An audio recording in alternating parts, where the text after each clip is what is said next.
네. 자, 오늘 이제 지적법을 마무리를 좀 해볼게요.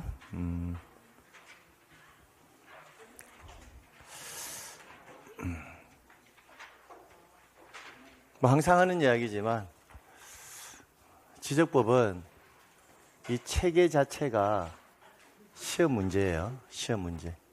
그래서 머릿속에 이 체계가 잡혔는지 안 잡혔는지 그냥 보고 하지 말고 아 그래 맞아 제가 적기 전에 체계를 한번 잡아보세요. 지금 토지의 이동 배우고 있거든요. 토지의 이동의 사유가 총 11가지 사유예요. 신규 등록, 등록 전환, 분할, 합병, 그 다음 지목 변경, 바다로 된 토지의 등록 말소, 다섯, 축척 변경, 등록사항 정정, 도시개발 사업, 행정구역 명칭 변경, 지번 변경. 그럼 이 11가지 사유가 뭔지를 알아야 돼요. 11가지 사유들은 기본적으로 토지의 표시가 새로 정해지거나 변경되거나 말소가 되는 사유. 그럼 이런 현상이, 여러분 토지에 이런 현상이 발생하면 그러면 현재 지적 공부에 공시되는 현황과 토지의 물리적 현황 사이에서는 뭐가 발생한다? 불일치가 발생하니까 토지의 물리적 현황에 맞도록 지적 공부를 뭐 하자? 정리해야 된다고요. 그럼 이런 상황이 발생을 하게 되면 이제 토지 이동에 절차에 개시가 있어야 되는데 기본적으로 토지 이동은 토지 소유자의 뭐에 의해서 신청에서 이루어진다고요. 그러면 지적 공부를 정리하기 위해서 토지 소유자가 뭘 해야 한다? 신청을 해야 될 것이고, 근데 토지 소유자가 하지 아니하면 지적 소관청은 뭐다? 직권에 의해서 정리를 할 수도 있고, 그 다음에 토지 소유자가 해야 될 신청을 제3자가 대위해서 신청할 수도 있을 거고. 근데 도시개발 사업과 같은 경우에는 토지 이동 신청의 특례를 적용받아서 사업 시행자가 토지 이동을 신청을 한다고요. 그러면 신청을 한다면 누구한테 신청을 하느냐? 이제 그걸 알아야 되잖아요. 그럼 누구한테 신청한다? 지적소관청에게 토지 이동을 신청한다고요. 자, 그러면 이 전체적인 흐름이 시험 문제를 했잖아요. 그죠? 그럼 도시개발 사업이 완료되면 지적 공부 정리를 위해서 토지 이동의 신청은 누가? 사업 시행자가 누구에게? 지적 소관청에게 이렇게. 그러면 토지 합병의 사유가 발생했다. 등록 전환의 사유가 발생했다. 신규 등록의 사유가 발생했다. 어떤 사유가 발생하든 누가? 토지 소유자가 신청해 누구한테 신청한다? 지적 소관청. 근데 이런 지문들을요. 시도지사에게 신청한다 이렇게 바꾸면요. 가만 있어봐. 내가 이런 걸 암기한 적이 있었나? 이런 생각이 든단 말이에요. 그러니까 체계를 꼭 잡아두란 말이에요. 그럼 신청을 하게 되면 지적소관청에서는 뭘 해야 돼요? 이제 그 신청 내용에 맞도록 지적 공부를 정리해야 되잖아요. 그럼 지적 공부 정리를 하려면 일단 토지의 표시를 소관청에서 뭐 해야 한다? 결정을 해야 정리를 할 거잖아요. 그래서 지적소관청에서 토지의 표시를 정리하기 위해서 작성하는 서면이 토지 이동 정리 결의서라는 서류를 작성한다고요. 이렇게 하고 나면 이걸 기준으로 해서 지적 공부를 이제 정리를 한다고요. 이렇게. 그럼 이때 지적 공부를 정리를 한다. 이때 지적 공부를 정리를 한다라는 의미는 지적 공부에 등록되는 사항은 토지의 표시에 관한 사항도 등록이 되지만 소유자에 관한 사항도 지적 공부에 등록이 되거든요. 그럼 이때 지적 공부를 정리한다는 것은 토지의 표시를 정리하는 거다. 1번. 소유자에 관한 표시를 정리하는 거다. 2번. 토지 표시와 소유자 표시 둘 다 정리하는 거다. 3번. 나는 아무것도 모르겠다. 4번. 그럼 몇 번일까요?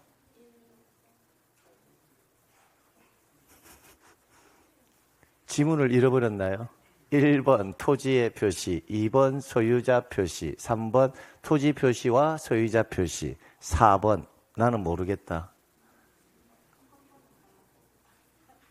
그럼 손을 한번 들어볼까요? 나는 1번이라고 생각이 든다, 손. 2번이라 생각 든다. 3번이라 생각 든다, 손. 그 나머지는요? 모르겠다라는 거예요. 그러니까 이런 아주 단순한 것들이 제가 왜 이 말을 하느냐면 이제 여러분이 지금쯤이면 이 내용을 한두 번 본 것도 아니고 지속적으로 계속 보고 있는데 그냥 의식적으로 그냥 제가 적고 있으니까 그냥 보고 있는 정도란 말이에요. 그러니까 무슨 말이냐면 우리가 전체적인 체계를 잡을 때는 왜 내가 정리를 하고 있고 왜 뭘 하고 있는지를 뭐한다 인지하면서 정리가 되어야 지문을 암기를 하지 않고도 지문을 해석을 할 수가 있는데 그냥 문자만 보고 자꾸 암기한단 말이에요. 지금 지적 공부를 정리하잖아요. 왜 정리를 해요? 무슨 사유가 발생해서? 토지의 이동의 사유가 발생해서 정리하는 거잖아요. 그럼 토지 이동이 뭐예요? 토지의 표시가 새로 정해지거나 변경되거나 말소가 되어서 정리하는 거잖아요. 그러면 저기서 소관청에서 토지 지적 공부를 정리를 한다는 것은 1번 토지의 표시, 2번 소유자 표시, 3번 토지의 표시 더하기 소유자 표시, 4번 모르겠다. 몇 번? 언제 1번 되잖아. 그게 뭘 말하는 거냐면 지금 공부가 단순히 문자를 내가 머릿속에 기억하겠다 그런 느낌으로 공부해서는 안 된다는 거예요. 단어가 가지는 의미를 자꾸 되새겨 봐야 된다는 거예요. 그 자체가 시험 문제란 말이에요. 지금 시험 문제. 그러니까 여기에서 지적 공부를 정리한다는 것은 뭘 정리하는 거다? 토지의 표시를 정리하는 거란 말이에요. 그럼 토지의 표시를 정리하기 위해서 만드는 게 뭐다? 토지이동 정리 결의서란 말이에요. 이렇게. 그러면 이렇게 정리가 끝나잖아요. 그죠? 정리가 끝나고 난 이후의 절차가 또 몇 가지가 나온다? 2가지 절차가 또 나오거든요. 그럼 여기에 들어가는 절차와 여기에 들어가는 절차를 또 체크를 해보면 우리가 정리가 끝나고 나면 어떤 절차가 나와요? 등기 촉탁이라는 절차가 나오잖아요. 그러니까 필연적으로 등기 촉탁이라는 절차는 기본적으로 무엇을 정리했을 때다? 토지의 표시를 정리했을 때 등기를 촉탁한다는 말을 쓰지 소유자 표시를 정리했을 때 등기 촉탁을 한다는 말은 있을 수가 없잖아요. 구조적으로. 근데 그게 시험 문제라고요. 그게 기본적으로.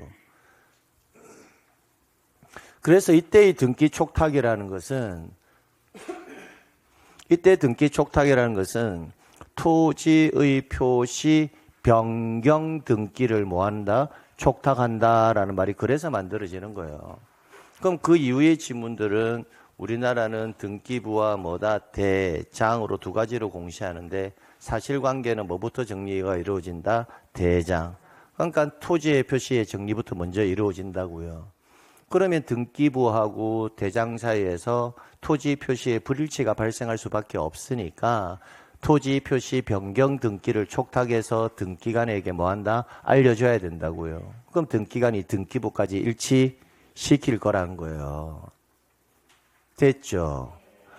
그럼 되고 나면 등기관이 또 다시 누구에게 지적 소관청에게 당신이 촉탁한 등기 잘 받았다. 그래서 등기부상에서 정리가 이루어졌다라고 다시 누구에게 대장 소관청에게 등기가 뭐가 되었다? 완료되었다라고 통지서를 보내준단 말이에요. 이렇게. 그럼 소관청에서 등기 완료 통지서를 받겠죠.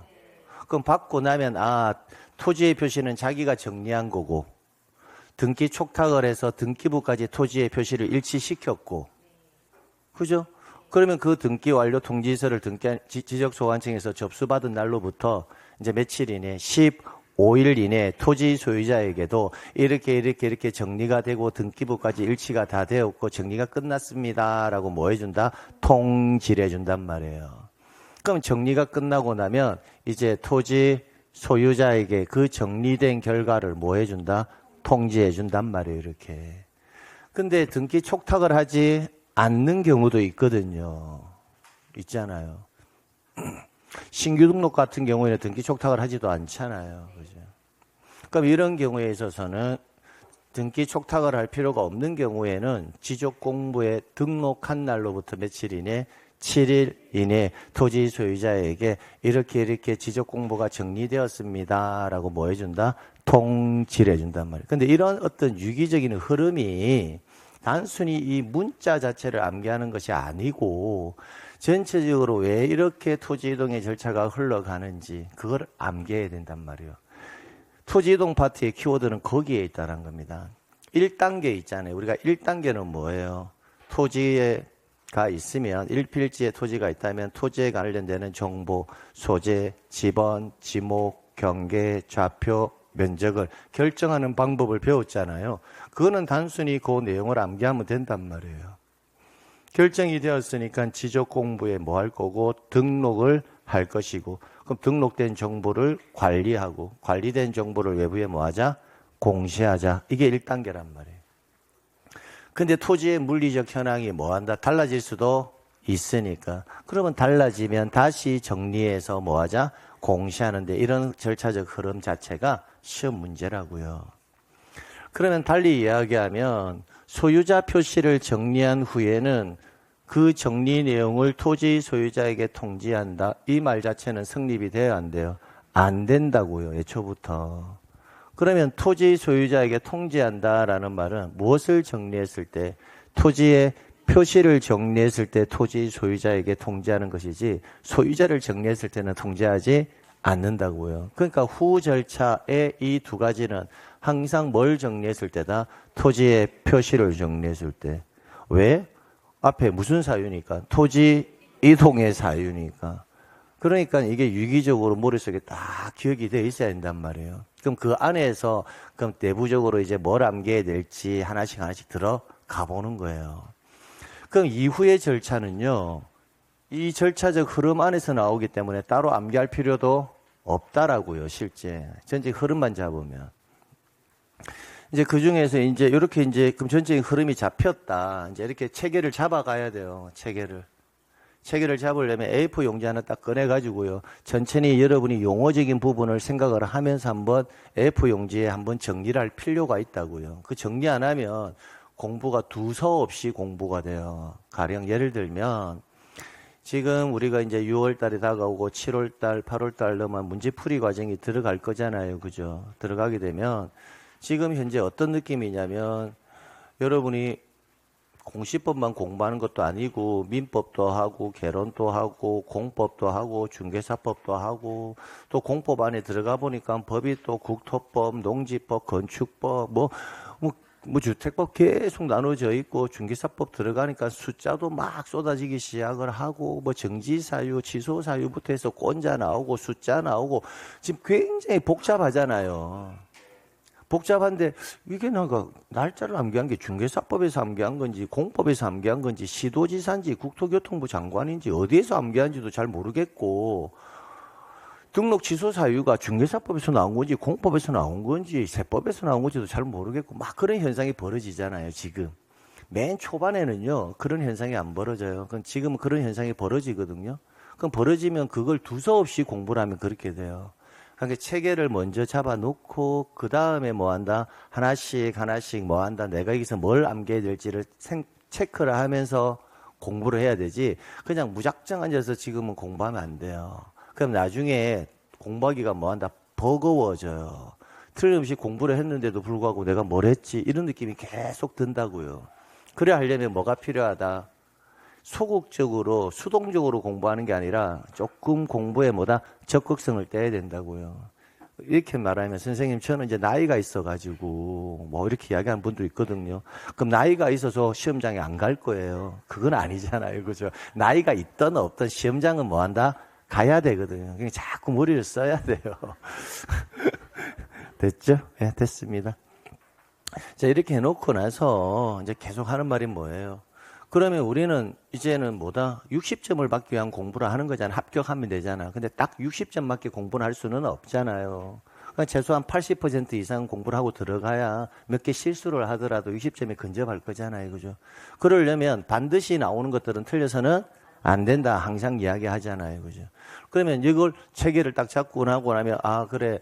그러면 선생님이 여기에서 뭐부터 공부하라고 했지? 공부를 순서부터 할 필요는 없고 뭐다 축척 변경하고 등록사항 정정. 이 두 가지는 무조건 어떤 것이든 한 문제는 꼭 나오고 두 문제까지 출제될 수 있다. 작년에 강의할 때도 항상 이게 1순위거든요. 작년에 공부하신 분들이 있잖아요. 제가 항상 이쪽 파트에서 다른 거 생각 안 하고 항상 이거 두 개만 체크해 주거든요. 작년에 어떻게 나왔어요? 이거 하나, 아래 거 하나, 각각 한 문제씩 나왔잖아요. 근데 그거는 어쩔 수 없이 그래요. 왜? 시험 문제를 낼 만한 게 여기밖에 없다라고요. 그래서 이게 일단 첫 번째예요. 나머지는요, 반드시 나오는 게 없어요. 반드시 나오는 게. 이 두 개 중에 하나는 반드시 나오거든요. 근데 작년에 하나하나씩 나왔으니까 올해도 하나하나 나올지 아니면 축척 변경에서 나올지 등록상 정정에서 나올지는 아무도 알 수는 없지만 통상 그 중에서도 이 두 개가 다 해야 되는데 그 중에서도 축척 변경이 여러분이 봐도 내용이 암기할 게 가장 많잖아요. 자, 그리고 나서, 그러면 이거 정리할 때, 나는 축척 변경부터 정리해야 되겠다라고 판단이 섰을 거고, 그러면 6가지 사유들은, 신청 의무가 부과되는 사유들은 기본적으로 단문으로 각각 정리가 되어 있기 때문에 출제될 만한 게 거의 없다라는 거예요. 근데 작년도는 제가 똑같이 말씀드려 볼게요. 작년에 했던 멘트하고 똑같이. 이거는 나올 게 없어요. 안 나오는 해도 있어요. 근데 만약에 나온다면 1순위가 뭐다? 제가 합병이다라고 항상 이야기했거든요. 합병은 왜? 합병할 수 있느냐, 합병할 수 없느냐. 그게 암기사항이 있기 때문에 그래요. 근데 합병이 만약에 안 나온다면 신규 등록, 등록 전환, 분할, 지목 변경은 나올 게 없으니까 안 나온다면 뭐가 나온다? 바다로 된 토지의 등록, 말소가 나올 거다라고 했거든요. 작년에 그랬다고요. 작년에 뭐가 나왔어요? 합병 나온다고요. 이거는 제가 잘 찍어서 그런 게 아니라 공부의 양과 수험생이 암기에 대해 분량을 기준으로 해주는 거예요. 분량. 그럼 작년에 이게 나왔으니까 올해 그럼 안 나올까? 또 나올 수도 있고 안 나올 수도 있는데 만약에 안 나온다면 이제 나올 수 있는 게 뭐다? 바다로 된 토지의 등록, 말소란 말이에요. 얘는 주체가 공유수면 관리청이 하나 더 들어가기 때문에 주체를 기준으로 해서 바꿔놓으면 지문에 배열하기가 상당히 좋다라는 거예요. 그리고 바다로 된 토지의 등록, 말소에서 회복 등록도 가능하잖아요. 그죠? 그럼 회복 등록할 때 근거 자료가 회복 등록 당시인지 등록 말소 당시인지 그거 아직까지 시험 문제 나오지 않았으니까 그거는 잘 챙기셔라 라고 제가 말씀드렸거든요. 그럼 이게 끝이에요. 자, 그리고 나서 이쪽 파트에서는 또 굳이 가져간다면 뭐다? 도시개발 사업이란 말이에요. 도시개발 사업도 지문이 5개밖에 없어요. 그런데 도시개발 사업을 왜 출제인이 손을 대느냐? 이유는 딱 하나예요. 이쪽에서 얘네들은 낼 만한 게 거의 없기 때문에 그래요. 그리고 여기서 2개가 내었기 때문에 작년에 이게 안 나왔거든요. 여기서 하나를 내면 이쪽 파트에서는 뭐가 나온다? 도시개발 사업이 나올 개연성이 높단 말이에요. 그럼 이제 공부하는 순서가 정해졌네요. 전체의 흐름 잡아놓았고 이런 사유가 발생하면 누군가 신청해야 되고 누구에게? 지적 소관청에게. 그럼 소관청에서는 지적 공부를 정리를 할 때 토지의 표시를 정리해야 되고 토지의 표시를 정리하기 위해서 작성하는 게 뭐고? 토지등 정리 결의서고 그렇게 토지의 표시가 정리되면 등기부하고 대장하고 뭐한다? 일치시켜야 되는데 그게 뭐다? 등기 촉탁이라는 절차가 될 것이고 그러면 이렇게 정리가 되었습니다라고 토지 소유자에게 통지해줘야 될 거고 이렇게 잡아놓고 나는 축척 변경하고 등록사항 정정을 원포인트로 잡아놓고 정리를 할 거야. 얘네들은 나오면 절대 안 틀릴 거야. 여기서부터 시작한단 말이에요. 해놓고 나서 그럼 나머지는 뭘 봐야 될까? 그럼 합병하고 바다로 된 토지 등록 말소 도시개발 사업 이렇게. 그럼 이런 걸 하고 나면 또 질문이 올라와요. 그럼 선생님 신규 등록, 등록 전환, 분할, 지목 변경은 아예 안 봐도 되나요? 이렇게 물어봐요. 안 봐도 되는 걸 강의를 하겠습니까? 제가 안 봐도 되는 게 아니라 먼저 해야 될 것을 해놓고 나중에 봐도 된다라는 거예요. 그런데 나중에 봐도 되는 애들은요 굳이 사실은 안 봐도 나중에 가면 자연스럽게 뭐다? 암기가 되어 있어요. 왜? 내용이 그렇게 많지 않기 때문에 그래요. 자, 그리고 이제 이쪽으로 오게 되면 그 다음으로 오게 되면 토지 소유자의 신청이 없으면 뭐한다? 직권으로 조사 결정해서 등록할 수 있잖아요. 그럼 직권에 의해서 조사 등록하는 절차 순서가 5가지가 있을 거고 그 순서 정리해야 될 거고요. 그다음에 대위 신청의 사유는 4가지가 있거든요. 24회 시험 때 나오고 그 이후부터 안 나옵니다. 이유가 뭐냐? 네 가지 사유밖에 없어요. 그러니까 내고 싶어도 낼 수가 없어요. 근데 출제인이 미친 척을 한번 낼 수도 있으니까 대신청 사유는 가볍게 한번 체크 정도만 하고 가면 된단 말이에요. 자, 그리고 나면 이제 정리가 될 거잖아요. 그죠? 정리가 되고 나면 등기 촉탁이 오겠죠. 그럼 등기 촉탁 작년에 나왔잖아요. 신규 등록은 등기 촉탁이란 말이 있을 수 있다, 없다? 없죠. 등기부가 없으니까. 그러니까 작년에 나왔으니까 또 나올 개연성은 좀 낮겠죠. 그 다음에 토지 소유자에게 통지. 통지는 소유자를 정리한 경우에는 통지의 대상이 아닐 거고, 토지의 표시를 정리한 경우에는 뭐다? 통지의 대상일 거고. 그럼 우리 지적법에 통지의 대상이 총 9가지가 나와 있는데 그 9가지 안에는 소유자에 관한 사항을 정리한 경우는 해당한다, 안 한다? 안 한다. 그럼 9가지는 전부 다 뭘 정리한 결과일 거다? 토지의 표시를 정리한 결과일 거다라고 유추하면 된단 말이에요. 그러니까 통지의 대상인 것, 아닌 것 이런 문제는 출제인이 절대 안 내요. 왜? 통지의 대상이 인 것 이렇게 물어볼 수가 없거든요. 통지의 대상인 것 물어보면 토지의 표시를 정리한 걸 찾아야 되잖아요. 그죠? 그러면 아닌 게 뭐다? 4개가 돼야 되는데 아닌 지문이 뭐다? 하나밖에 없어요.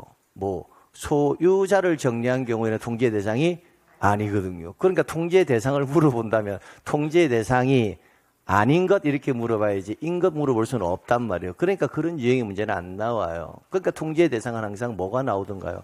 기간 물어보잖아요. 7일이냐 15일이냐 기산점이 등기 완료 통지서를 접수한 날이냐 발송한 날이냐 변경 등기를 한 날이냐 그렇게 기산점하고 날짜만 정리하면 끝난단 말이에요. 자, 그러면 이제 이게 다 끝났잖아요. 이제 끝나고 나면 이제 올해 나올 수 있는 게 이쪽 파트가 작년에 나왔으니까 올해 나온다면 토지 소유자의 통지는 지문이 딱 2개밖에 없다라는 거예요. 통지 시기. 근데 그거는 그 전에 나왔었거든요. 그러니까 선생님 그럼 낼 만한 게 없네요. 그래 없어요. 없는데 딱 하나가 남았다는 거예요. 그게 뭐냐면 소유자 정리란 말이에요. 소유자 정리.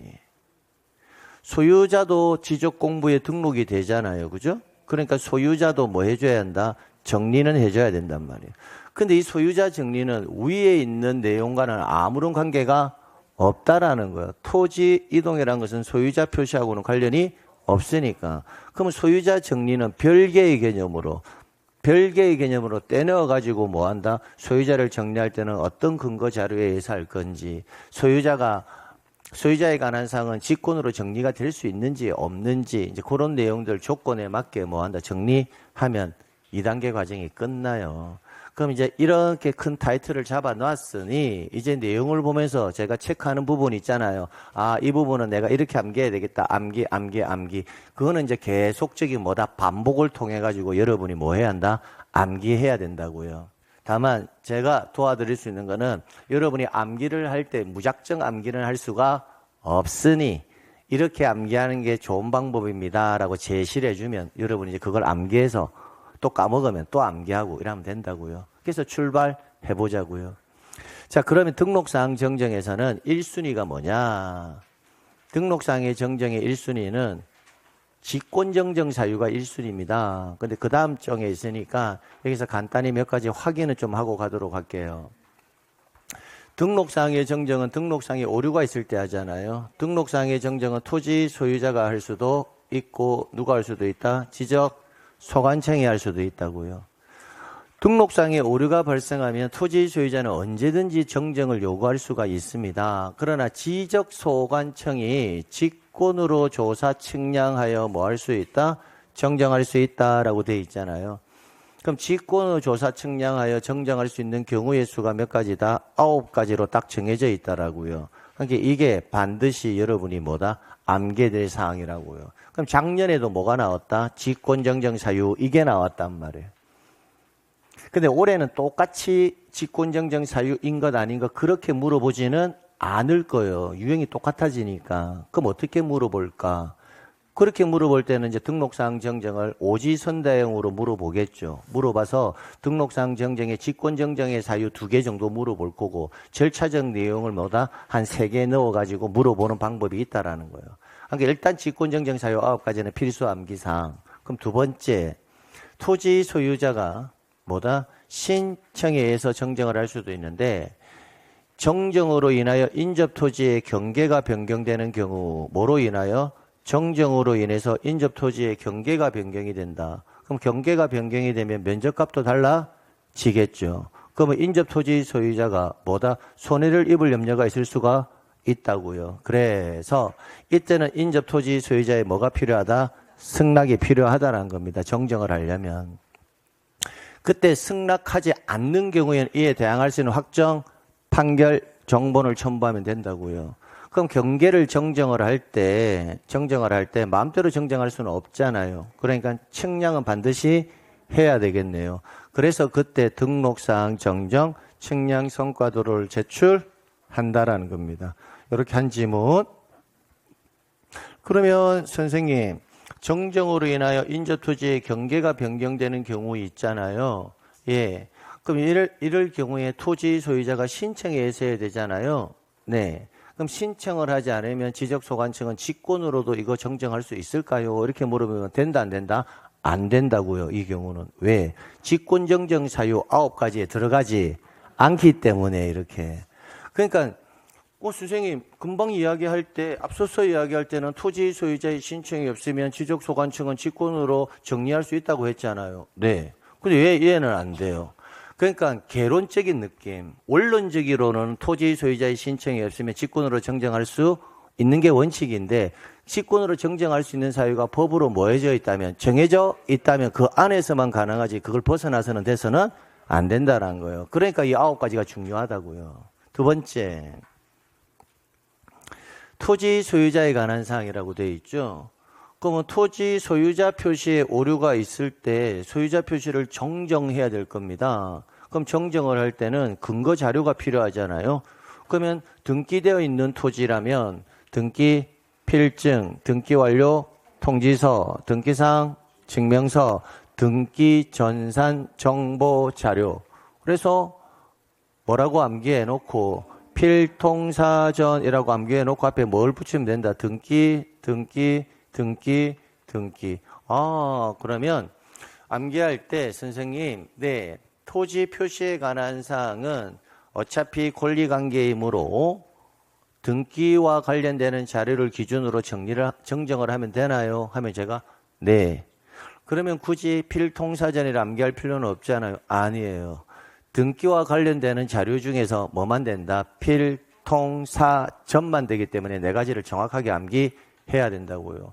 그럼 등기 신청 접수증 이런 거는 돼요, 안 돼요? 안 돼요. 자, 그다음 미등기 토지라면 필통사전이 있을 수가 없죠. 없으니까 그때는 가족관계 기록사항에 관한 뭐다? 증명서에 의해서 정정해야 한다라는 겁니다. 그럼 그렇게 마무리. 자, 그리고 나서 그럼 직권정정 이제 이게 메인이다란 말이에요. 메인 직권정정이. 그럼 직권정정 사유 이렇게 9가지가 있는데 9가지를 정리할 때 실제로는 10가지입니다. 10가지인데 한 가지는 너무 지문이 길어서 절대 안 내요. 그 지문 내면 여러분 시험지를 기준했을 때는 한 9줄 나오거든요. 9줄을 어떻게 내요? 그래서 그건 안 내요. 그래서 이 9가지를 암기하고 가면 되는데 일단 암기하는 방법이 뭐냐면 다르게 잘못이라는 글자가 들어가면 여기서 주의해야 한다. 다르게 지문을 딱 봤는데 다르게 잘못이라는 글자가 보인다. 그러면 직권정정 사유이다 라고 해서는 안 된다고요. 직권정정 사유가 될 개연성이 높다 이렇게 판단해야 돼요. 그러면 일단 다르게 잘못 다르게 잘못 자, 그러면 다르게 잘못되어 있는 게 총 6가지거든요. 그럼 설문에 딱 나오면 다르게 잘못 나오면 일단 직권정정 사유가 될 개연성이 높다 이렇게 보시라고요. 자, 그리고 나서 뭘 암기해야 되느냐? 암기는 이걸 해야 된다고요.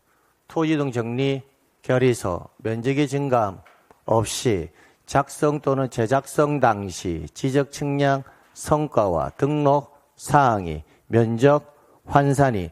제가 체크한 이걸 암기해야 된다고. 근데 이걸 토지 등 정리 결의서 내용과 다르게 정리된 경우, 면적의 증감 없이 경계의 위치만 잘못된 경우, 이렇게 암기하면 또 암기가 잘 안 돼요. 그렇게 암기하지 말고 이렇게 암기하라고요. 일단 다르게 잘못, 집중. 다르게 잘못 들어가면 일단 직권정정 사유가 될 개연성이 높다 이렇게 놓고, 그러면 밑줄 친 게 몇 개다? 6개다라는 정도는 기억하란 말이에요. 그리고 나서 그 6개가 뭔지를 그냥 그 단어만 떠올려 보는 거예요. 생각나는 대로. 그러면 단어가 3개가 떠오르는 사람도 있고 하나가 떠오르는 사람도 있고 5개가 떠오르는 사람도 있잖아요. 먼저 그 단어를 떠올려 봐야 돼요. 무작위로 떠올리면 됩니다. 순서 지킬 필요 없다고요. 토지동 정리결의서 작성 또는 재작성 당시 보다 지적 측량 성과와 면적의 증감 없이 뭐 이렇게 하면 4개 했잖아요. 그죠? 그럼 4개 하고 나서 잘 기억이 안 나. 나머지가 뭔지를. 그럼 4가지는 뭐 한다? 떠오른다라는 거예요. 그럼 나머지 2가지가 안 떠오르잖아요. 그럼 2가지를 체크해가지고 등록 사항이 이렇게 작성 또는 재작성 당시 이런 식으로 체크를 해가지고 6개를 뭐 해라? 마무리해라고요. 두 번째는 다르게 잘못이란 글자가 들어가지 않는 게 몇 가지가 있다? 3가지가 있다고요. 한 가지는 등록 전환에 있어서 오차 허용 범위 초과요. 등록 전환에 있어서 우리가 오차가 허용 범위를 뭐 할 때, 초과할 때 지적 소관청이 직권으로 정정한 후 이 말이 나와 있었거든요. 그리고 나서 의결서 사본을 송부받은 지적 측량 적부심사에서 지방지적위원회 의결이 되면 90일 이내 재심사를 청구하지 않으면 시도지사는 지적소관청에 적부심사 의결서를 보내줍니다. 그럼 의결서에 따라 그 내용을 정정을 할 때는 직권으로 정정이 가능하다라는 겁니다. 마지막 토지 하필 제한 규정에 의하여 이렇게 토지 하필 제한 규정. 그러면 여러분이 암기해야 될 거는 뭐다? 지금 밑줄 친 내용을 암기해야 된다고요. 다르게 잘못 6개. 나머지 3개 이렇게 해서 9가지를 클리어 시켜라고요. 작년 기출문제의 정답이 뭐였냐? 다음 중 아래 보기 사항 중 직권정정 사유가 아닌 것 찾아라 했습니다. 1번 지문에 연속 지적도와 다르게 정리된 경우 이렇게 나왔다고요. 그럼 다르게란 말은 있지만 연속 지적도와 다르게 정리된 경우는 있나요? 없죠. 그게 정답이었단 말이에요. 그러니까 정확하게 암기 안 하면 못 푼다고요. 끝. 그 다음은요. 이쪽으로 봅니다. 지적 측량의 정지. 요것은 뭐 굳이 암기사항은 아닌데 간단히 한번 확인만 하시면 돼요. 생각을 해보시면 됩니다. 자, 도면의 경계에 지금 오류가 있다고요. 자, 상용이 토지에 도면의 경계에 오류가 있어요. 그럼 오류가 있는 그 도면을 기준으로 측량을 하면 됩니까? 안 됩니까? 안 되죠. 되나요? 안 되죠. 그러니까 오류가 있는 토지에 대해서는 그걸 기준으로 측량을 해서는 안 되니까 소관청은 이 도면 가지고는 지적 측량에 활용하지 마세요라고 뭐 한다? 정지시킬 수가 있다라는 거예요. 오류가 있으니까. 다만 오류를 뭐 하기 위해서 바로 잡기 위해서는 뭐 한다? 측량할 필요가 있겠죠. 어렵나 말이? 도면에 오류가 있다고. 그럼 소관청에서는 오류가 있으니까 이거 가지고 측량하지 마세요라고 정지시켜야 되고, 근데 소관청에서 바로는 잡아야 되죠. 잡기 위해서는 뭐 한다? 측량해야 되잖아요. 그래서 그 내용이라고요. 경계 또는 면적의 측량을 수반하는 토지 표시에 잘못이 있는 경우에는 소관청은 정정이 완료될 때까지는 지적 측량을 뭐 시킨다? 정지시킬 수 있다라는 거예요. 그러나 잘못 표시된 사항의 정정을 위한 지적 측량은 그러하지 않다라는 것은 오류를 뭐 하기 위해서 바로 잡기 위한 지적 측량은 뭐 하겠다? 예외적으로 허용해 주겠다라는 거예요. 그러니까 이런 지문들은 한 지문이 나올 수는 있지만 단순히 암기라기보다는 글자만 뭐 하면 된다? 이해하면 해결할 수 있는 것들이란 말이에요. 그 다음에 등록상 정정 대상 토지의 관리. 요 지문이 또 메인 지문이라고요. 작년에 직권정정사유 9가지가 나왔으니 이제 서술형 지문으로 지문이 나온 다음에 나올 건데 그중에 메인 지문이 이거라고요. 지적소관청은 토지 표시에 잘못이 있음을 발견했을 때는 뭐다? 지체 없이 등록상 정정에 필요한 서류와 등록사항 정정 측량 성과도를 작성하고 토지 이동 정리 결의서를 작성한 후 대장의 사유란에 등록상 정정 대상 토지라고 기재하고, 자, 여기까지. 3번 이 지문까지가 등록상에 오류가 있을 때 오류를 바로 잡아야 되잖아요. 그죠? 바로 잡기 위해서 소관청이 토지 표시에 오류가 있음을 발견했다면 준비하는 과정이 1번, 2번, 3번 과정이라고요. 그럼 이 3번 과정까지 다 만들어 놓고 나서 누구에게? 소관청은 토지 소유자에게 빨리 오류가 있는 것들 정정하러 오세요라고 뭐 한다? 알려줘야 한다는 거예요. 여기까지가 준비 과정. 그리고 나서 토지 소유자에게 등록상 정정 신청할 수 있도록 그 사유를 뭐해라? 통지한다. 여기까지만 딱 가져가면 된다고요. 그럼 지금 제가 괄로 처리한 거 있잖아요. 괄로 처리한 거. 기역, 니은, 디귿에 들어갈 말로 올바른 거 이렇게 물어볼 수 있다고요. 그러면 과거에 이런 유형의 문제가 한번 출제된 적이 있었거든요. 그럼 과거에는 뭐가 나왔느냐? 기역, 니은, 여기에 들어갈 말로 올바르게 연결된 것은 이렇게 시험 문제가 나왔다고요. 그럼 다시 이걸 낸다면 기역과 니은이 나왔으니까 또 낸다면 이제 뭘 낼까? 등록상 정정 측량 성과도를 작성하고 그 다음에 토지동 정리결의서를 작성한 후 1번, 2번 이게 나올 개연성이 높지 않겠습니까? 그러니까 제가 어떤 문제를 만든다기보다는 출제위원이 낼 수 있는 경우의 수를 생각해 보면 된다는 거예요. 그러니까 잘 찝는다 이 개념이 아니라 과거에 이게 나왔으니까 또 똑같이 내지는 않을 터이니 기출문제를 봤을 때 이게 나왔으니까 이걸 내겠다 하면 뭐다? 1번, 2번 내는 거 말고는 없다라는 거예요. 됐습니다. 그리고 나서 5번 지문으로 오면 등록상 정정 대상 토지에 대한 대장을 열람하게 하거나 등본을 뭐 할 때? 발급할 때는. 그럼 이때는 오류가 있는 토지에 관한 대장을 열람하거나 발급시킬 때는 좀 조심해라라고 경고해야 되지 않겠습니까?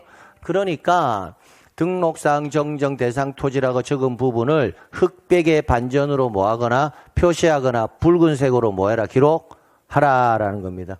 그래서 이 지문도 흑백의 반전과 붉은색, 과거에 뭐가 나왔다? 붉은색이 나왔거든요. 그러니까 이제 나올 수 있는 게 흑백의 반전, 이거 나올 수 있다고요. 그럼 그렇게 해서 정리하면 된다고요.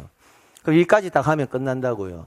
근데 여러분이 지금 여기까지 정리하는 과정에 있어서 여러분 스스로에게 한번 물어보라고요. 아, 직권정정 사유가 암기하기가 조금 까다롭구나라는 느낌이 들지 않습니까? 그러니까 출제는 1순위가 뭐다? 직권 정정 사유가 1순위예요. 근데 그게 작년에 나왔다 해서 그것을 배제하고 가면 안 되고요. 또 한 지문, 두 지문 나올 수가 있으니 그 내용까지 반드시 정리를 하고 가시라는 겁니다. 그렇게 해서 클리어. 그 다음 두 번째, 도시개발 사업과 관련해서는 지문이 있잖아요. 지문이 5개밖에 없어요. 그 5개 지문 지금부터 정리해 줍니다. 도시개발 사업의 사업 시행자는 항상 주어가 누구로 시작한다? 사업 시행자는 신고와 신청이 사유가 있는데 뭐 해야 한다? 신고하여야 한다. 누구에게? 지적 소관청에게. 그럼 이것도 시도지사에게 신고하여야 한다. 이렇게 나오면 뭐다? X가 되겠죠. 그럼 그런 것들이 다 기출 지문이라고요. 기출 지문.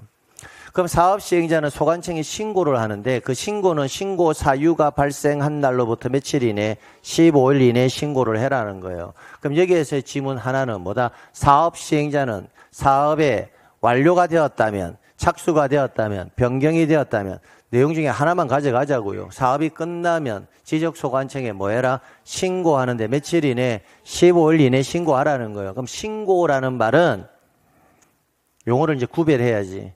신고라는 말은 지금 도시개발 사업이 완료되면 지적 공부를 정리해야 되는 거는 맞죠? 지금 정리를 하려고 할 때는 사업이 끝났으니까 사업 시행자가 지적소관청에 지적 공부를 정리를 하기 위해서 신고한다라는 표현은 용어가 맞지 않다고요. 사업이 끝났을 때 지적 공부를 정리해 주세요. 물리적 현황에 변화가 발생했으니까 지적 공부를 정리해 주세요라고 할 때는 뭐다? 신청이라는 표현이 맞지 신고라는 표현은 맞지 않다라는 거예요. 그러니까 신고와 신청은 구별해야 된다고요. 그러면 신고는 뭐냐면 사업이 착수가 되면 자 오늘부터 사업을 착수했습니다라고 소관청에 알려주는 거. 사업의 내용에 바뀌면 이렇게 바뀌었습니다라고 알려주는 거. 사업이 끝나면 사업이 끝났어라고 뭐한다? 알려주는 절차. 지적 공부를 정리하는 절차하고 무관하다라는 거예요. 즉 사업의 시작과 끝에 변화가 발생했을 때마다 지적 소관청도 알아야 되니까 사업의 진척이 어떻게 되는지는 알아야 되니까 바뀔 때마다 뭐한다? 계속 알려줘라는 개념이 뭐다? 신고라고요. 그럼 그걸 며칠 이내에 해라? 15일 이내에 하라는 거예요. 그런데 이제는 뭐라고 되어 있습니까? 토지 이동이 있는 때라고 되어 있잖아요. 그럼 이걸 이제 가볍게 여기지 말고 이제 토지 맞지? 도시개발 사업이 완료되면 토지의 표시가 새롭게 정해질 거니까 토지 이동이 있을 수 있지. 맞지? 그러니까 이때는 지적 공부를 정리해야 되겠지. 해야 되니까 이때 누가 사업 시행자가 지적 소관청에 그 이동을 뭐 해야 한다? 신청한다라는 거예요. 그럼 이때 며칠 이내 신청하라는 말이 있어요? 없어요? 없죠. 그러면 그때는 어떻게 해? 신청 의무의 부과는 6가지에만 있고 나머지 5가지는 별도의 기간을 정하여 의무를 부과하지는 않는다. 그 안에 틀 안에서 한 개씩 딱딱 집어넣어야 한단 말이에요. 근데 이런 지문들도 며칠, 60일 이내 신청해야 한다, 15일 이내 신청해야 한다 이렇게 내면 헷갈린단 말이에요. 그러니까 토지 이동의 신청에 기간에 제한이 있다 없다? 없다라는 거예요. 자, 그다음 그럼 토지 이동의 신청은 여기서 이제 주의해야 될 거 하나만 딱 말씀드립니다. 도시개발 사업이 나오면요. 토지 이동의 신청은 반드시 사업 시행자가 해야 됩니다. 그래서 특례입니다. 특례. 다른 사람은 절대로 할 수가 없어요. 그러니까 토지 이동 신청은 반드시 누가 한다? 사업 시행자. 다른 사람 나오면 안 돼. 근데 딱 하나의 예외가 있는데 그 예외가 사업 시행자가 파산했을 때 파산. 사업 시행자가 파산을 하면 더 이상 신청을 할 수가 없잖아요. 없으니까 그때는 그 주택의 시공을 보증한 자 또는 입주 예정자 등이 신청할 수 있다라는 겁니다. 이런 것도 그 시공을 보증한 자 또는 토지 소유자가 신청할 수 있다라면 뭐다? X라고요. 즉 도시개발 사업은 반드시 누가 한다? 사업 시행자. 다만 파산일 경우에는 시공을 보증한 자, 입주 예정자 나머지는 된다 안 된다? 안 돼. 이렇게 딱. 그다음 사업 시행자에 의한 토지이동 신청은 그 신청 대상 지역에 환지를 수반하는 경우에는 사업 완료 신고로서 토지 이동 신청에 가름한다. 자, 그러면 다시 사업이 끝나면 신고도 해야 되고 또 뭐 한다? 지적 공부 정리를 위해서 신청도 해야 되잖아요. 근데 그 사업이 뭘 수반하면 환지를 수반하는 사업인 경우에 한해서만큼은 신고만 하면 되고 토지 이동 신청은 할 필요가 없다라는 거예요. 즉 신고로서 토지 이동 신청에 가름하겠다라는 겁니다. 그러면 시험 문제에 도시개발 사업이 완료되면 사업 완료 신고로서 토지 이동 신청에 가름한다. 이렇게 나오면 OX, X라고요. X. 가름할 수 없다고요. 신고도 하고 신청도 해야 된다고요. 단 뭐가 들어갈 때만 환지를 수반할 때만 가름할 수 있단 말이에요. 그러니까 이런 단서가 되는 조건들 항상 원칙이 잡혀 있어야 돼요. 원칙은 신고도 하고 신청도 해야 된단 말이에요. 단 뭐가 나올 때만 환지를 수반할 때만 뭐다? 신고로서 가름할 수 있다는 거예요. 근데 우리는 이런 단서가 되는 조건을 떼버리고 뭐한다? 이런 지문을 암기하니까 잘 쏘가 넘어간다고요. 그 다음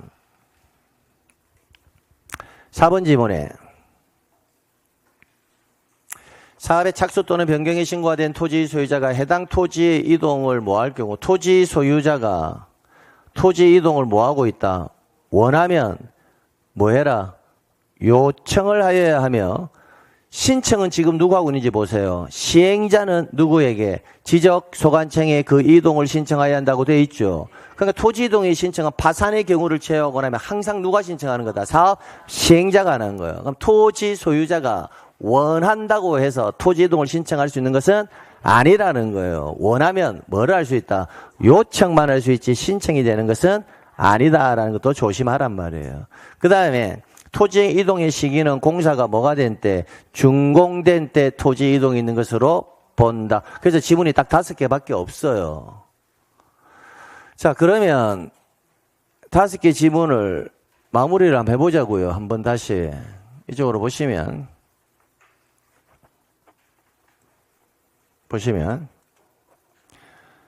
첫 번째, 사업이 끝나면 누가 주어는 항상 사업 시행자는 누구에게 지적 소관청에게 신고도 하고 뭐다 신청 떠있는데 신고는 며칠 15일 신청은 별도의 기간이 있다 없다 없다라는 거. 그 다음에 파산한 경우에는 누구 시공을 보증한 자 또는 입주 예정자가 이거 외에는 반드시 사업 시행자가 해야 돼요. 그 다음 환지를 수반할 경우에는 이 단서가 나왔을 때만큼은 신고로서 토지이동 신청에 가름한다라는 거. 그 다음 원한다고 해서 토지이동을 신청할 수 있는 것은 아니라고요. 원하면 뭘 해라? 요청을 하지 신청할 수 있는 것은 아니라고요. 토지이동의 시기는 공사가 착공된 때다, 준공된 때다, 준공된 때 이렇게. 그러면 지문 여기서 끝난다고요. 작년에 안 나왔으니까 얘네들은 최근 7년 동안 무려 3번이나 나왔다고요. 핑퐁 핑퐁 핑퐁 핑퐁 핑핑퐁 이런 게임으로. 그러니까 반드시 나온다라고 볼 수는 없지만 이 정도 지문은 정리를 하고 가야 된다는 겁니다. 그다음 행정구역의 명칭 변경. 요거는 지문이 하나밖에 없어요. 행정구역의 명칭이 변경되었으면 지적공부에 등록된 토지의 소재는 새로운 행정구역의 명칭으로 변경된 것으로 본다. 그럼 여기가 만약에 평촌동이잖아요. 그럼 내일부터 여기는 팡촌동으로 명칭을 바꾸겠다 하면 오늘 밤 12시가 넘어가는 순간 팡촌동으로 바뀐 효과가 발생한다는 거예요. 굳이 지적공부에 정리해 등록한 시점부터 바뀌는 것이 아니라 법조문이 하나밖에 없으니까 이때까지 시험지에 나온 적이 한 번도 없다라고요.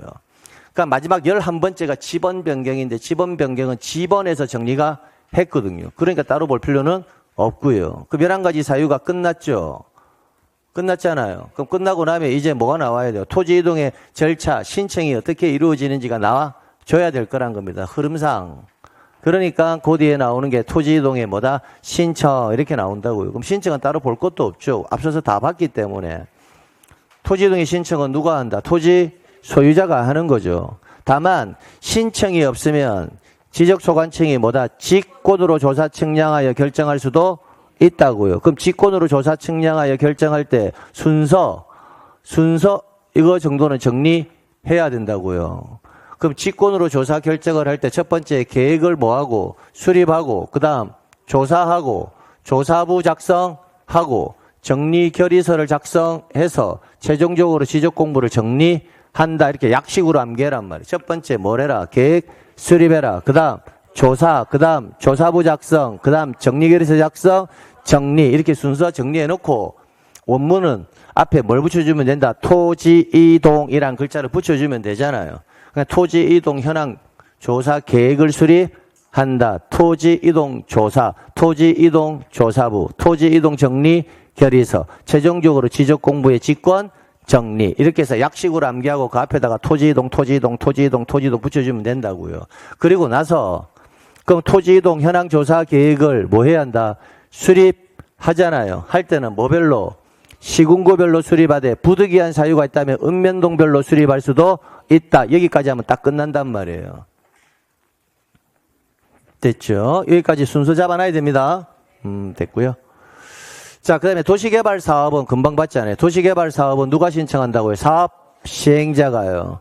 그 다음에 신청의 대위는 따로 암기할 사항은 아니라고 생각이 듭니다. 그러나 출제인이 만약에 이걸 낸다면 24회 때 한 번 내었는데 또 내기는 어려울 거예요. 왜? 지문이 4개밖에 없거든요. 그러면 4가지 외에 한 가지는 무조건 뭐다? 정답이 될 거예요. 그래서 공공사업 등으로 나오면 누가? 사업 시행자가. 국가 또는 지자체가 취득하는 토지라면 누가?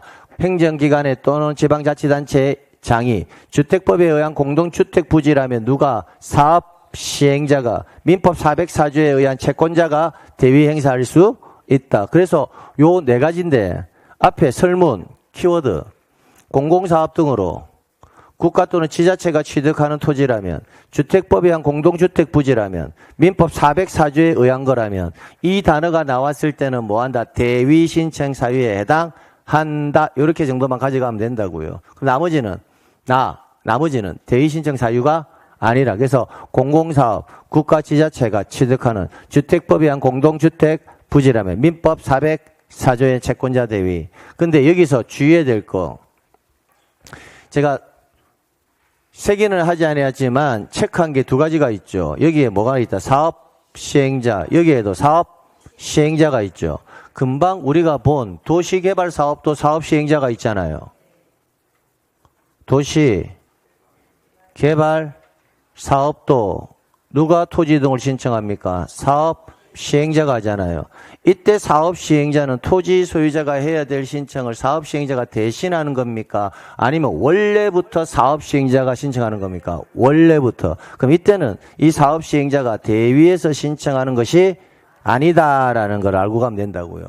그러면 문제를 굳이 출제인이 만든다면 여기에도 사업 시행자, 여기에도 사업 시행자, 여기에도 사업 시행자가 나오니까 조금 혼란스럽게 문제를 내고 싶다면 5번 지문을 정답으로 뭐한다? 체크하는 문제를 내지 않겠냐라는 거예요.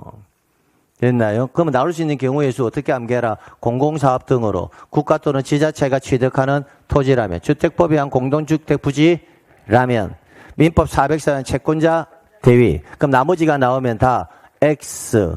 근데 나머지에서 현혹시킬 수 있는 지문은 하나, 도시개발 사업에 있어서 사업시행자 이렇게 나왔을 때 사업시행자가 설문에서 3개가 보일 건데 그 중에 한 명은 뭐다?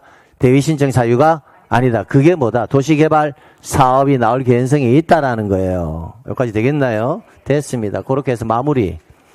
자, 그리고 나면 이제 등기 촉탁이 나오잖아요. 등기 촉탁. 등기 촉탁은 따로 암기할 필요도 없다. 등기 촉탁은 일단 신규 등록은 등기 촉탁의 대상이 아닐 거고, 첫 번째.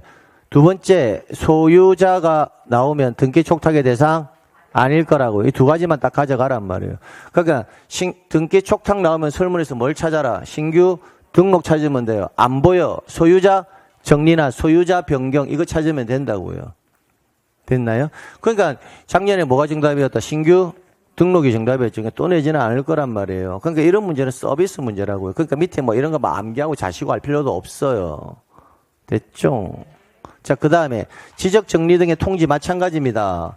지적 공부를 정리하고 나면 그게 통지의 사유가 지금 1번부터 몇 번까지? 9번까지가 있잖아요.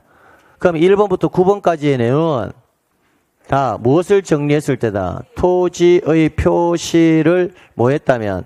정리했다면 토지 소유자에게 뭐 해준다? 통지 이렇게 될 거고, 반대로 소유자 표시를 뭐 했을 때? 정리했을 때는 통지를 해준다 안 해준다? 안 해준다라는 거예요. 그러니까 통지의 대상 가지고 물어볼 수가 없어요. 과거 7년 전인가 한 번 냈었거든요. 냈는데 출처인이 소유자 정리를 냈는데 엉뚱한 걸 냈단 말이에요. 엉뚱한 거, 이상한 거. 그래가지고 전부 다 정답 처리했다고요. 오류가 나가지고. 그 이후부터는 손을 안 대요. 왜? 답이 너무 뻔히 보이거든. 토지 이동의 절차에서는 토지의 표시를 정리했을 때는 다 통지의 대상이 되거든요. 그럼 우리에 나오는 것은 토지의 표시 아니면 소유자 표시인데, 그럼 소유자 표시를 출제인이 내면서 정답을 쉽게 주겠냐는 거예요. 몰라. 출제인이 아주 친절한 사람이라면 소유자 표시를 찾으면 돼요. 그러니까 통지의 대상은 따로 암기할 필요가 없고, 그럼 나는 선생님 좀 깊게 공부하고 싶다 하시는 분들은 1번부터 9번까지가 다 무엇을 정리한 거다? 토지의 표시를 정리한 것들이에요. 찬찬히 읽어보면 소유자에 관한 내용은 전혀 없다라는 겁니다. 가끔씩 출제님 9번 지문을 보세요. 9번을 보면 토지 표시에 관한 변경 등기를 촉탁한 때라고 돼 있죠. 그럼 등기를 촉탁한다. 그 뭘 정리했을 때 촉탁합니까? 토지의 표시를 정리했을 때 촉탁하잖아요. 그러니까 이 지문들은 전부 다 뭐한다? 토지의 표시를 정리한 사유들이라고요. 그러니까 시험 문제 나올 때 정답은 항상 뭐다? 소유자를 정리했을 때 찾으면 돼요. 그러니까 이거 가지고 지문 안 낸다고요. 그러니까 내는 게 뭐다? 통지의 시기. 이걸 암기하셔야 된다고. 통지의 시기. 그럼 금방 우리는 토지 표시에 관한 변경 등기를 촉탁하는 경우도 있고, 토지 표시하는 변경 등기를 촉탁하지 않는 경우도 있잖아요. 그럼 변경 등기를 촉탁하는 경우라면 지적소관청이 그 등기 완료 통지서를 접수한 날로부터 며칠? 15일. 변경 등기가 필요하지 않는 경우라면 지적공부에 등록한 날로부터 며칠? 7일. 이렇게요. 그럼 출제인이 문제를 낼 때 15일, 7일도 당연히 내겠지만 그 등기 완료 통지서를 접수한 날, 지적공부에 등록한 날 이렇게 해가지고 기역, 니은, 디귿, 리얼에 들어갈 말로 올바르게 짝지어진 것은 이렇게 내기가 상당히 좋지 않습니까? 이미 나왔다고요. 나온 게. 이거보다 좀 쉽게 내면 어떻게 낼 거고 15일하고 7일 이 자리 2개 낼 거고 이렇게. 그러니까 기산점하고 뭐까지 날짜까지 정확하게 암기해 두셔야 된다고요. 그러니까 통지에서는 암기의 대상이 이거 하나밖에 없어요. 저는 개인적으로 그 등기 완료 통지서를 접수한 날 이 기산점 만약에 잘못 적어놓고 틀리게 적어놓으면 상당히 찾기 어렵다고요. 요거 조심하시라는 거예요. 자, 그런데 통지받을 자의 주소나 거소를 알 수가 없다. 이 기간 내에 통지를 해줘야 되는데 주소나 거소를 알 수가 없을 수도 있잖아요. 그럼 그때는 어떻게 해라? 일간신문, 해당 시흥구 공보, 인터넷 홈페이지에 뭐 해라? 공고함으로써, 대자보 같은 데 붙임으로써 통지된 것에 가름한다. 그렇게 해서 마무리하시면 된다고요. 여기까지 하면 토지 이동과 관련되는 절차가 마무리되는 겁니다. 그럼 끝나고 나서 여러분 어떻게 해야 돼? 막 들이대지 말고 이걸 다시 한번 체계를 A4용지에 딱 한 번만 해보면 돼, 스스로. 근데 이거 생각해서 적기가 귀찮으니까 안 할 뿐이야. 딱 한 번은 해봐야 되거든. 어느 순간 공부를 할 거니까 한 번을 해보고 체계부터 잡고 그 다음에 내가 순서 방향 잡고 어차피 한 번만 해보면 된다고. 그리고 나서 나는 축척 변경 등록상 정정에 내가 어느 정도 정리가 되었는지 먼저 체크를 하고, 아 그래 나는 축척 변경과 등록상 정정만큼은 나오면 어떤 문제가 나와도 나는 풀 자신이 있어 라고 생각이 들면 그 다음으로 넘어가는 거야. 합병, 받으려는 토지의 등록, 말소, 도시개발, 사업, 그 다음에 직권에 의한 정리 절차, 대위신청 사유 가볍게, 그 다음에 토지의 표시가 정리가 되고 나면 등기 촉탁의인데 신규 등록, 소유자 정리, 끝. 통지는 통지의 시기, 날짜 정확하게 암기되어 있는지, 끝. 이렇게 해서 체계적으로 뭐 한다? 사고하면서 능동적으로 이제 공부하는 습관을 들여야 되지, 그냥 오늘 배웠으니까 요거 보고 그렇게 해가지고는 기억이 안 남는다고요. 그러니까 내 몸을, 내 머리를 조금 귀찮게 만들어야 돼. 내가 지금 암기를 하고 있는데 너무 편하게 암기하고 있는 것 같아. 내가 공부하는데 너무 편하게 하는 것 같아. 그러면 일단 잘못된 거다. 내가 하는데 뭔가 좀 귀찮다라는 느낌이 들어야 돼. 지금부터는. 왜? 3월달, 4월달에는 내가 귀찮고 싶어도 귀찮을 수가 없거든. 왜? 알고 있는 게 없으니까. 근데 지금은 내가 뭘 해야 될지는 어느 정도 인지하고 있다라는 거야. 그러면 인지하고 있는데 자꾸 내 머리가 스스로 그걸 멀리하고 있을 뿐이야. 자꾸 다가가가지고 내 머리를 귀찮게 만들어야 된다고요. 됐나요? 됐어요. 그리고 나서 이제 뭐 보자. 소유자 정리. 그래서 올해 소유자 정리가 나온 지가 좀 오래됐으니까 올해 밀어보는 거는 뭐다? 소유자 정리를 좀 밀어본단 말이에요. 올해는 소유자 정리. 소유자 정리는 암기사항이 거의 없기 때문에 반드시 출제된다고 볼 수는 없지만 지금 최근래에 한 3, 4년 쉬었단 말이에요. 그러니까 소유자 정리를 한번 낼 때는 되었다는 거예요. 왜? 이쪽에서 나와버렸으니까. 그래서 소유자 정리는 올해 좀 신경 써서 여러분이 정리하고 가시라는 겁니다. 좀 쉬었다가 소유자 정리 보도록 합니다. 예.